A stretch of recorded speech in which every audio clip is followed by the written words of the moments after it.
Daha bir önceki videomuzda yapmış olduğumuz hype muhabbetini birçoğunuz dikkate almış ve bana gerçekten çok büyük destekle bulunmuşsunuz. Şu an sizlerin sayesinde bir önceki videomuz Türkiye sınırları içinde en çok hype'lanan videolar arasına girmeyi başarmış. Söylediklerimi dikkate alıp beni dinlediğiniz ve bana çok büyük destekle bulunduğunuz için sizlere gerçekten çok teşekkür ederim. Çok gururlandım ve çok mutluyum. İnşallah daha büyük başarıları hep birlikte göğüsleyeceğiz. Sizlerden tek isteğim, eğer bu tarz yardımlarda bulunmak istiyorsanız videomun altındaki hype kısmından bana puanlar gönderebilir ve içeriklerimi daha da büyük kitlelere yayabilirsiniz. Evet, hazır konudan bahsetmişken ve teşekkürümü etmişken isterseniz yavaştan da videonun konusundan az bir şey bahsedelim. Aslında ben bugün bir liste videosu yapacaktım ve içerik gerçekten güzel olacaktı. Ancak o videoyu biraz askıya alacağım. Bunun nedeni hype puanlarının çoğunu bilinmeyen detaylara attığınız için yine bu konuda bir video yapmak istedim. Evet, bugün yine bilinmeyen veya gözden kaçan detaylar hakkında biraz konuşacağız ve umarım videomuzdan keyif alırsınız. Ancak videomuza geçmeden önce like atmayı, abone olmayı ve bildirimler butonuna basmayı unutmayalım. Evet, eğer hazırsanız hemen videomuza başlayalım. Geçen videomuzda ilk olarak Ultimatrix'ten bahsetmiştik ve o zaman yine Ultimatrix'le açılışı yapalım. Ultimate Alien serisinde görmüş olduğumuz orijinal Ultimatrix'teki bir sorun nedeniyle Eko elinde bir nesne varken kendini klonlarsa elindeki nesne çoğalabilir. Ama benim güçlerim var. Hadi onları kullanalım, olur mu?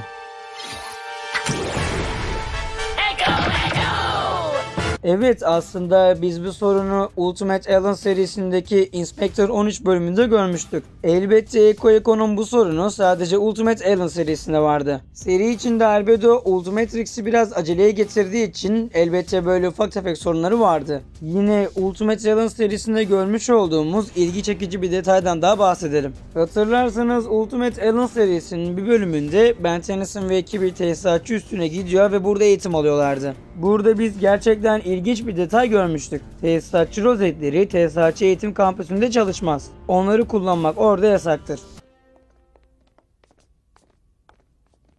Sanırım barakalarımız bu tarafta.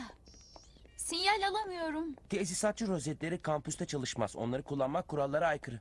Ah, Açıkçası böyle bir yasağın olması gerçekten tuhaftı. Sonuçta tepeden tırnağa tesisatçıların eğitim aldığı bir yerde rozetleri kullanamıyor olmaları gerçekten yazık. Hadi biraz da Universe serisine dönelim. Hatırlarsanız bu seride Chesmod adında bir galvan görmüştük. Kendisi bana soracak olursanız gerçekten sıra dışı bir galvandı. Ve türünün aksine gerçekten çok daha farklı bir meslekle uğraşıyordu. Chesmod adındaki bu karakter galaksiler arası bir avukat ve hukuk bilginidir. Ayrıca kendisi Universe serisinde görmüş olduğumuz galvanlardan biri olan Diriba'nın kuzeni olduğunu da biliyoruz.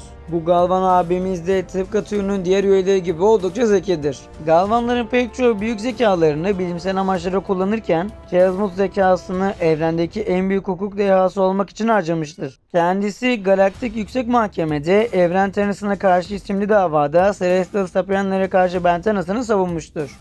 Ancak bölümü izleyen biri olarak burada Chesmod'un Ben Tanrısı'nı savunduğunu mu söylesem yoksa onu ateşe attığını mı bilemiyorum. Tamam, davayı alıyorum. Çok şanslısın. Bugüne kadar hiç dava kaybetmedim.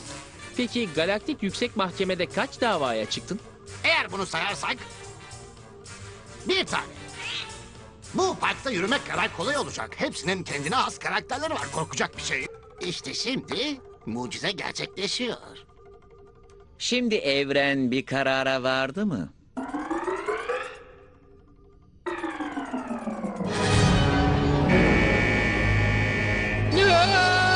Sizin anlayacağınız bu adamın gerçekten çok farklı bir savunma anlayışı var. Ancak bölümün sonunda başarılı oldu mu? Oldu. Gerçi bölüm içinde Ben Tennyson Alien X'e dönüşüp Galaktik Gladiatör'ü yenmiş olmasaydı tabi biraz zor başarılı olurdu. Seri içinde birçok kez görmüş olduğumuz Wraddle kardeşleri birçoğunuz biliyorsunuzdur. Hatta bu ikisinin ne kadar sinir bozucu ve aptal olduğunu da söyleyebilirim. Seri içinde biz şunu öğrendik. Wraddle kardeşler Tesisatçı Akademisi'nin cephaneliğini havaya uçurmuşlar. Hatta Rook bu yüzden son eğitimini bir asteroid'e almış.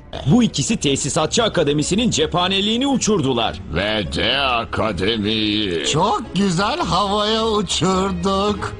Kendimize hakim olamadık. Bu doğamızda var. Sizin yüzünüzden son sınavıma geçici eğitim yeri bir asteroitte girdim. O günden beri tesisatçılar bizi avlamaya çalışıyor. Ayrıca bu olaydan dolayı Rook, Fraddle kardeşlerden ayrı bir nefret ediyordu. Hadi hazır aynı bölümün içindeyken biraz da Alien X hakkında konuşalım. Hatırlarsanız yine aynı bölümün içinde Ben Tennys'ın Alien X'i kullanarak evreni yeniden yaratmadan önce üzerinde sadece tişörtü vardı. Ancak evreni kurtardığında ve uzaylıdan insana dönüştüğünde üzerinde bir zırhı ortaya çıkmıştı.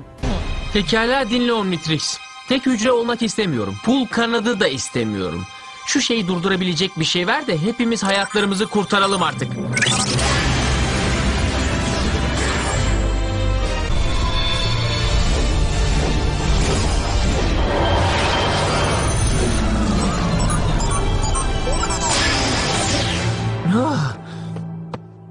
Patlama yok mu? Ayrıca bölümün sonunda Bay Sumiti'nin hem logosu hem de tadı biraz değişmişti. Tamam, bana inanmayın. Bu umurumda bile değil. Yaptım. Evreni kurtardım. Yine. Zaten önemli olan da bu. Bana teşekkür etmelisiniz. Bunun tadı niye aynı değil peki? Video özellikle dikkat ederseniz eğer, Universe serisinin başlarında Gwen'in tarzı ve görünümü Alien Force serisindekine oldukça benziyor. Ancak bu bölümden sonra, yani Ben Tennys'ın Alien X ile evreni yeniden yarattıktan sonra Gwen'in görünümünde ciddi bir değişim ortaya çıkıyor. Hatta eğer yanlış hatırlamıyorsam bölümün sonunda Rook ve diğerleri Ben Tennys'ın Alien X'i kullanarak evreni yeniden yarattığını hatırlamıyorlardı. Evreni kurtarmak için geç kalmıştım. Ben de uzaylı X'te yenisini yaptım.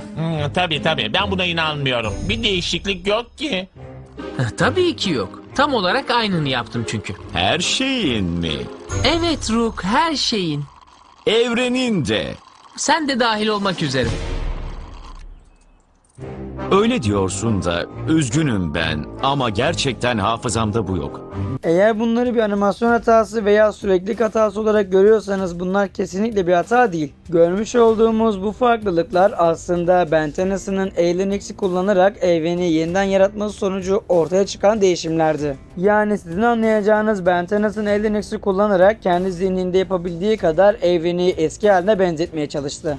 Evet dostlarım, bugün yine sizlerle birlikte Ben Ten evreninde gördüğümüz veya gözümüzden kaçan detaylar hakkında konuştuk ve umarım videomuzdan keyif almışsınızdır. Bu tarz videoların devamı için videomuza like atmayı, kanalımıza abone olmayı ve bildirimler butonuna basmayı unutmayalım.